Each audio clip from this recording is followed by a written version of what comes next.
So if you want a flower that is great for warm weather, is beautiful, versatile, and tough as nails, let me introduce you to the moss rose. Today we're going to be talking about this plant, how to care for it, and I'll be planting a few of them as well. If you have never been here before, my name is Marlene. Welcome to my home and garden channel, everyone. Now let's get to talking about the moss rose. This wonderful little plant with botanical name Portulaca grandiflora has many common names. You may see it called moss rose in many places, 10 o'clocks, or sometimes purslane. And this is not to be confused with a purslane, which is Purslane oleracea, which is actually used for cooking and for medicinal purposes. And if you're interested, I can link some of these in the description box where you can get those online. However, if you look in close, you'll see it only produces yellow flowers, and the leaves for this one are flat, almost kind of like a tear shape. But if you look at the moss rose, you'll see how different the leaves on this one are, that they're more cylindrical, almost needle-like in nature. And it comes in a variety of colors, the moss rose. You'll see yellows, pinks, oranges, whites, so many different options are available. And on a closer look, you'll see that it has single row petals for this particular one that is right here. But you can also have multiple rows of petals as well, which is the one that I'm going to be planting today. And this plant has a trailing habit, so it's great, to put as a spiller when you're doing your containers. What to bear in mind though is that it actually loves sun, so you'll need to put it in an area where it gets 6 or more sunlight per day. You can get away with part sun, maybe 4 to 6 hours, but if it's in an area where it gets full shade or maybe less than 3 hours per day, it's not going to perform well for you at all. And again, the trailing habit makes it wonderful for like hanging baskets, window boxes, and just anywhere like that where you just want to have something that is going to be cascading over the side of your container. It's just a wonderful choice for that. So these are the ones I'm going to be planting today, guys. You can see how they're looking there, all the beautiful colors that they have, and they're pretty inexpensive too. It comes for $1.98 for the 4-inch containers. And the blooms only last for one day, and they come out usually when the sun is out, and that's typically why they're called 10 o'clocks, because usually around 10 they start to open up. Even on overcast days they probably won't open up for you, but once it's warm out and the sun is out, they're going to shine out for you. So these are the things I'm going to be using. I'm going to put a little bit of wood ash in there for my fireplace because they like neutral soil, and that's going to help it a little bit. Most importantly though is that the soil needs to be well drained. They really need to have well drained soil. So I had this mix prepared already, and I'm just going to go ahead and add the wood ash in there. And the wood ash that I'm using from the fireplace is from wood that is just pure clean wood. There's no solvent on there, nothing like that that's going to cause any kind of contamination. And it has good nutrients in it, calcium and other different types of things that are good for your plant. So this is going to help it a lot. And of course you'll definitely want to avoid anything like heavy clay soil. It's not going to do well in that, because one of the main things about the moss rose is that it does not like to have wet feet. So if you like, you can even maybe add like some perlite if you have perlite in there, or you can even add in sand, but not sand from the ocean, or just regular sand that is land-based or from a river or something like that, just to lighten the soil, because that's the main thing. They're really tough as nail plants, so they don't need a lot of extra things going into them. Just keep them in the sun, keep them watered, and we'll talk about watering a little further in the video, and they will do perfectly fine for you. And here you can see that there are multiple roots in each of these containers, and you can separate them out by color, but I just wanted to give you a little more pop of color for the video, so I kind of kept a few of them together, but you can space them out individually, and they'll fill out over time for you as well. Now there was a lot of rain in my area recently, so it's a little bit soggy here, but either way you'll still want to make sure they're wet before you separate them, so that way it comes apart very easily. And if there's any excess soil, you can always take a little bit off, and it will be still perfectly fine. They'll come up for you in no time. And I'm sure you heard those birds, the geese flying over, and I just love birds in my garden. If you love birds in your garden, guys, give me a thumbs up, because that's one of the little treats. I just see them as little visitors to my garden, and I absolutely enjoy them, whether they're flying over way up or they actually come and make a stop in there, which they do quite often.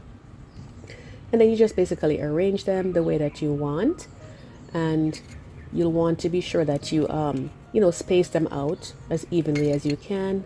And they are spreaders, so they will they'll fill out over time, like I was saying before. And of course, be sure to cover over the soil that comes in the container, not too deeply, but you need to cover it a little bit just to make sure that it doesn't dry out, because that soil that comes from the garden center is not sustaining. They're also great too because of their succulent nature for rock gardens. So if you have a rock garden, then this would be perfect for that as well. So I'm just going in here and filling it in to make sure that everything is covered very nicely and we don't have any little spots, showing out anywhere in there. And this is just a wonderful plant. I'm just so excited to plant it. I've seen it in so many places and I thought it's time for me to go ahead and get one of my own. And bear in mind, guys, that because again of the nature of, it not wanting to be waterlogged, you'll absolutely want to make sure that you have a hole in the bottom of your container or holes in the bottom. If you have a planter that you really like and you cannot put a hole in the bottom, at least put like a riser in it and put the pot above it with holes, so at least it can drain down in there and don't fill it up too much so it's sitting down in there too much. But best option is just to get a container that has holes in the bottom to put your plants in. And basically, because it's such a rough and tumble plant, it typically only needs to be watered maybe twice per week. It can even in some cases take as little as watering once per week. Sometimes they call it a cabin plant because people who have cabins that they don't go to very often, they'll go up there and they'll just go ahead and water it once per week, and then they'll go back. Just make sure it doesn't get powdery dry because it's not a cactus. So, you would want to take it to that extreme because that's going to stress your plant out. And here I'm putting in some mulch, and if you've been watching my channel for a while, you know I love to add mulch to my plants because it helps to retain moisture and it also helps to prevent weeds, from coming in and, germinating in the soil and coming in and, stealing your food and water that the plant would get from the soil. So I love mulch, pine bark, brown, I use just about any kind. I just don't like the ones that they dye red because of the color that's put in it, or the ones that are rubber. So over here now you can see the water is draining from the bottom, and I always want to make sure that that happens so that way you're giving it a good soak. And after I'd watered the soil, I went ahead and watered the mulch on top as well to make sure that that's not going to wick the water away, because even though they don't like a lot of water initially, for them to come up they will need to be properly hydrated, and then they'll be able to manage. So this is the next day right here, guys. A little bit flopped over. This one's not looking too bad, but that is a standard when you've just planted something. There's transplant shock, so we have to allow them a little chance to come up, and in no time they're going to be all nice and perky. And I usually try to plant my stuff in the evening, and then they just cool down overnight. So I think they're looking pretty fabulous here. This is the next day after that, so this is 2 days out, and you can see how they're looking there. And I just wanted to pause for a moment to invite you to subscribe to my channel if you have never done so before. You can follow along on my garden topics, tips, and tours. And I love exchanging ideas with fellow gardeners. I think it really helps. And I also like to encourage new gardeners so that they can keep going, because things happen in the garden, and if you know that it's okay to keep going, then you'll keep going. So we'll talk about seeds right here, guys. If you look close, you'll see a little tiny seed right there behind the white fuzz. That's typically what you see, the white fuzz and then the seeds. From seed, if you're planting from seed to first bloom, it's usually 6 to 8 weeks. Germination takes anywhere from 1 to 2 weeks. So you see how tiny it is, but a lot of power in there. So, and they self-seed too. So, when they self-seed, they'll come up and, give you beautiful flowers year after year. So that is absolutely wonderful. And of course, they attract wonderful pollinators. Butterflies love them, especially it's the warm time of the day when they're open. So of course, they're going to come around. And I did this recent video where I showed you, 9 mistakes to avoid when you're starting a pollinator garden. And I'll link it at the end for you, so you can always check it out whenever you get a chance. Now, as far as pests and diseases go on this plant, they're pretty disease resistant, pretty pest resistant, but on occasion you can have slugs. If slugs is a problem in your area, in your garden, then they may trek over to it. So I would say just take them off, or you can use Sluggo or your own homemade remedies. They do get aphids from time to time. So what I typically use is this insecticidal soap, which is also linked in my description box if you wanted to check that out. And I just like things a little bit more organic, so I go for that. Now we're looking at propagation, guys, and it's all in the leaves. Because it behaves typically like a succulent, you can just propagate it from the leaves. So what you would do is you would just go in and pinch, well, first of all, look for one of the older leaves on the plant that's a little bit more mature. Like you see, I'm showing you here with my little bamboo skewer. Just look for one of the older ones on the plant. Usually they're a little bit larger too. And then you're just going to go in and you will pinch them off.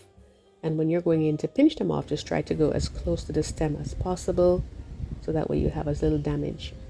And then you can just go in and make a little hole in the soil like I'm doing here. And again, it needs to be well drained soil. And then you just go ahead and stick it down in there like I'm doing right here. So it should not be too deep because you don't want it to go all the way down.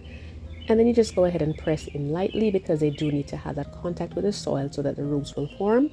And you would not be watering that maybe so for I'd say three days or so. Allow it to callus over, and then you can water them.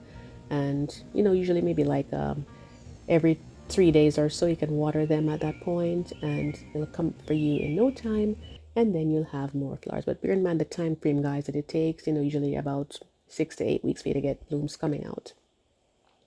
So this is how they are looking right here again. And I just wanted to say that these are really perfect. This style of flower is perfect for cottage garden, cottage style gardens, which I love. And my mom always had the pink ones. And when I tell you, when you got it like midday, it was just so wonderful to see. And if you wanted to get ideas on, little things that you can use, fixtures for cottage garden style gardens, you can come along with me on this video, which I'll link on the end, to see 3 different stores that I went to thrifting to find such types of supplies. So as far as deadheading goes, this plant does not need a lot of that. Actually, you don't need to do it at all, because if you look here, you see when I pulled one off that you have one that is forming a seed, the one I just took off, and you have one that's going to open up again. And this is a what you say wash, rinse, and repeat. So this keeps happening time and time again. So I'm taking off another one here for you as well. That one came off a lot easier because it's a little bit older. You can see what's going on. That's going to form the seed right there, and the one on the right is going to form a new flower. So, and of course you can mix it with different types of flowers. You have the purple heart in there and the plumbago, which is what they did. But this plant honestly doesn't need a lot of company in its containers, because it's just going to take over, and it's so beautiful in and of itself. It doesn't really need anything much, but you can mix it with other flowers if you would like to. Just make sure they have similar watering needs, that they don't need they don't need a lot of water, because then they won't mix together very well. So I hope that this was helpful to you. I hope you'll try this plant if you've never done so before. Thank you so much for watching. Happy gardening, and I do hope to see you in the next video. Take care.